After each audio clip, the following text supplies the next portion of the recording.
Anak, habang ginugupitan kita ngayon, gusto kong malaman mo na espesyal ang sandaling ito. Hindi lang ito tungkol sa buhok mo. Hindi lang ito simpleng gupit. Habang inaayos ko ang buhok mo, iniisip ko rin ang kinabukasan mo. Alam kong hindi madali ang maging estudyante. Maagang gumigising. May takdang aralin. At may mga aralin na minsan mahirap intindihin. Pero anak, gusto kong tandaan mo ito. Ang tagumpay ay hindi lamang para sa mga matatalino, kundi para rin sa mga masisipag na tao. Kung may isang bagay na gusto kong baunin mo mula sa sandaling ito, iyon ay ang aral ng kasipagan. Kapag tinatamad ka sa pag-aaral, alalahanin mo ang mga pangarap mo. Kapag nahihirapan ka sa isang subject, huwag kang sumuko agad.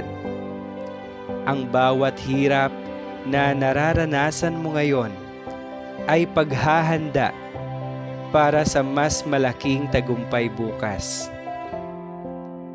Habang pinuputol ko ang sobrang haba ng buhok mo, parang paalala rin ito na kailangan mong bawasan ang mga bagay na humahadlang sa iyo.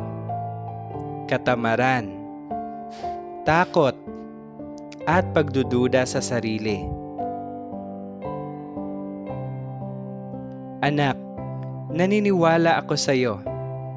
Hindi ko man alam ang lahat ng pinagdadaanan mo sa buhay. Pero nakikita ko ang potensyal mo.